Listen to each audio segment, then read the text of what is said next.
నగరంలోని cloth merchant association భవన్లో తమిళ మరాఠా సోదరుల ఆత్మీయ సమావేశానికి వైఎస్ఆర్ కాంగ్రెస్ పార్టీ జిల్లా అధ్యక్షులు ఎమ్మెల్సీ పర్వతిరెడ్డి చంద్రశేఖర్ రెడ్డి, సిటీ అభ్యర్థి ఖలీల్ అహ్మద్, వైఎస్ఆర్ కాంగ్రెస్ పార్టీ జాతీయ అధికార ప్రతినిధి కనుమూరి రవిచంద్రారెడ్డి హాజరయ్యారు. ఈ సందర్భంగా ఎమ్మెల్సీ పర్వతిరెడ్డి చంద్రశేఖర్ రెడ్డి మాట్లాడుతూ సీఎం జగన్మోహన్ రెడ్డి అందించిన సంక్షేమ పాలనతో ప్రతి ఒక్కరికి మంచి జరిగిందన్నారు.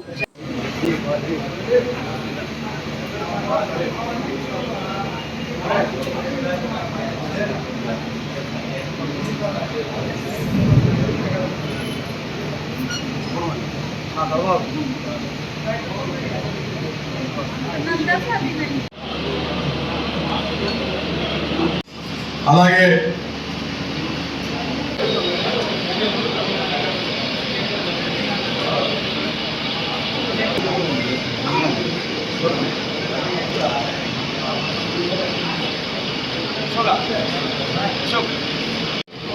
అలాగే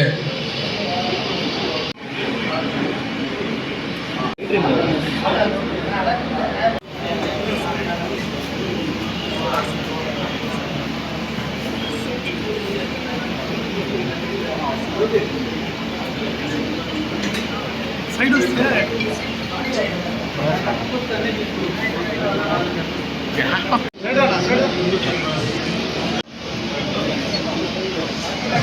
చూడండి పట్టుకున్నా సరే చూడండి.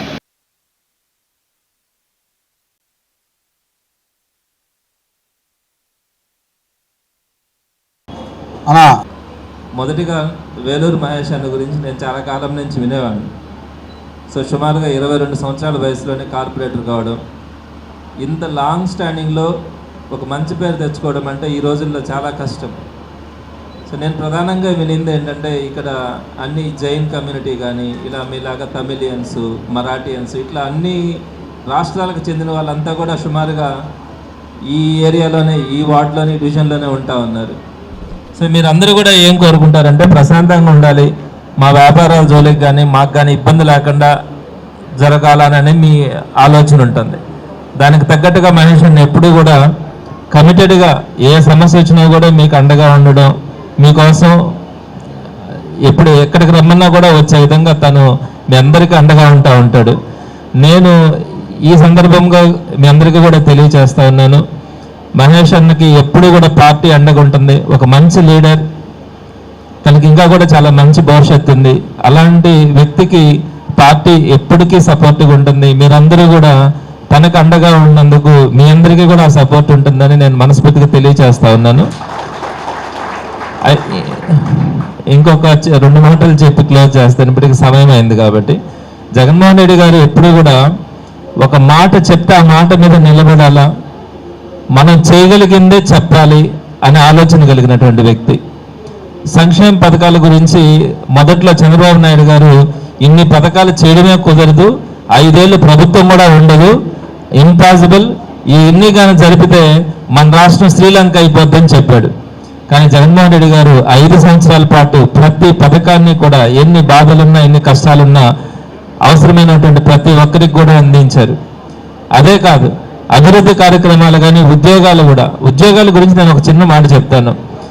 జగన్మోహన్ రెడ్డి గారు సంక్షేమ పథకాలు బాగా చేస్తూ ఉన్నారు, ఉద్యోగాలు లేవని చెప్పి చంద్రబాబు మాట్లాడతారు. నేను ఒక వాస్తవం చెప్తా ఉన్నాను. చంద్రబాబు నాయుడు గారు 5 సంవత్సరాల పరిపాలనలో 34,000 ప్రభుత్వ ఉద్యోగాలు ఇస్తే జగన్మోహన్ రెడ్డి గారు 4,40,40,000 ప్రభుత్వ ఉద్యోగాలు ఇచ్చారు. దాంట్లో వాలంటీర్స్ 2,15,000. సరే అవి పక్కన పెడితే 2,22,000 ప్రభుత్వ రెగ్యులర్ ఉద్యోగాలు ఇచ్చారు. దేశంలో ఏ రాష్ట్రంలో ఏ ముఖ్యమంత్రి కూడా 5 సంవత్సరాల పాలనలో 2,22,000 ప్రభుత్వ రెగ్యులర్ ఉద్యోగాలు ఇచ్చింది లేదు.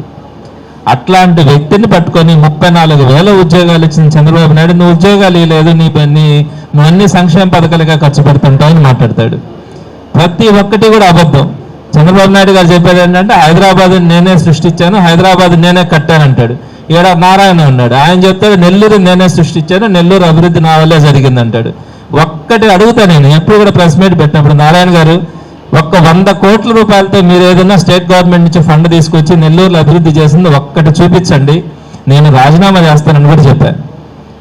అదే మన 5 సంవత్సరాల వైఎస్ఆర్సీపీ గవర్నమెంట్లో సంక్షేమ పథకాలతో పాటు రామలింగాపురం దగ్గర ఫ్లైఓవర్ బ్రిడ్జ్ కట్టుకున్నాం, చాలా చక్కగా ఉంది. ఆ పక్కనే సర్వేపల్లి కెనాల్కి రివిట్మెంట్ చేసుకున్నాం, అద్భుతంగా తయారవుతా ఉంది. ఎక్కడ మేము క్యాన్వాసింగ్కి పోయిన ప్రతి ఒక్కరు ఏమంటే జగనన్న మళ్ళా సీఎం కావాలా, ఆయన సీఎం అయితేనే మళ్ళా సంక్షేమ పథకాలు అందుతాయని ప్రతి ఒక్కరు జగనన్నని ఆస్వాదిస్తున్నారు. నన్ను కూడా ఒక సామాన్యుడికి ఈరోజు జగనన్న ఒక అవకాశం ఇచ్చారు. నేను కూడా ఒక కార్పొరేటర్గా, రెండోసారి కార్పొరేటర్గా, డిప్యూటీ మేయర్గా అయ్యా. ఒక్క అవకాశం జగనన్న నాకు కల్పించారు. సామాన్యుడు కూడా ఒక ఎమ్మెల్యే అవుతారని ఆయన నిరూపించడానికి నన్ను ఒక అవకాశం కల్పించాడు. నేను మీలో ఒకడినే, నేను సామాన్యుడినే, మీకు ఎప్పుడు అందుబాటులో ఉంటా. జగనన్న ఇచ్చిన సేవ చేసుకునే అవకాశం నన్ను కల్పించారు. నేను మీకు ఎప్పుడు అందుబాటులో ఉంటా. ఏమంటే ఇప్పుడు నారాయణ గారు ఉన్నారు, పోయినసారి ఎలక్షన్లో వచ్చారు, ఎక్కడ పోయారు ఎవరు తెలీదు. ఈరోజు మళ్ళా వచ్చి నేను మీకు సేవ చేసుకుంటా అని చెప్తున్నారు. ఆయన అభివృద్ధి ప్రదాత అని ఏమో చెప్పుకుంటూ పోతున్నాడు. ఇన్ని సంవత్సరాలు చూస్తున్నాం. జగనన్న సీఎం అయిన తర్వాత మన అనిల్ అన్న ఇక్కడ నెల్లూరు సిటీ ఎమ్మెల్యేగా ఉన్నప్పుడు ఎంత అభివృద్ధి చేసుకున్నామో మన ప్రభుత్వంలో నెల్లూరు సిటీ మీరందరూ చూస్తున్నారు. చెప్పుకుంటే ఇందాక మహేష్ అన్న చెప్పారు మొత్తం క్లియర్గా ఎంత అభివృద్ధి చేసుకున్నా. ఎక్కడ అవసరం ఉన్నా, ఎక్కడ సందులు కానీ, చిన్న చిన్న సందులు కానీ, ఈరోజు సిమెంట్ రోడ్లు డ్రైన్లు కట్టుకుంటూ ముందుకు పోయాం. అలాగే మనకి జిల్లా రాజ్యసభ్యులు జిల్లాకి ఎంపీ అవకాశం ఆయన వచ్చింది.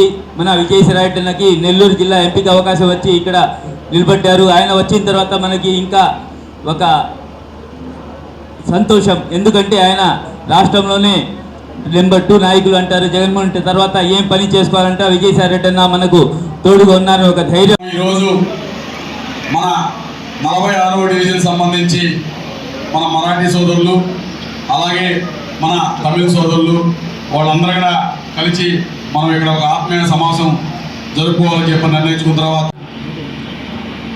మన నెల్లూరులో మనకి గత 12 సంవత్సరాల నుంచి మనం అందరం కూడా జగన్మోహన్ రెడ్డి గారు వైఎస్ఆర్ కాంగ్రెస్ పార్టీ పెట్టినప్పటి నుంచి మనం అందరం అనిల్ అన్న సైన్యనాలుగా మనం అందరం కూడా పనిచేస్తూ వచ్చాం.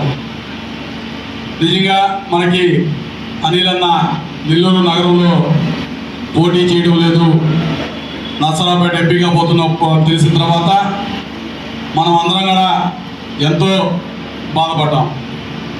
ఆ తరుణంలో మనకి మంచి నాయకత్వం కావాలా, మనకి అనిల్ అన్నలాగా స్వతంత్రంగా మనకి స్వేచ్ఛగా మనం కలవాలా. మరెన్నో వీడియోల కోసం మా ఛానల్ ని సబ్స్క్రైబ్ చేసుకుని పక్కనే ఉన్న బెల్ ఐకాన్ ని క్లిక్ చేసి యాక్టివేట్ చేసుకోండి.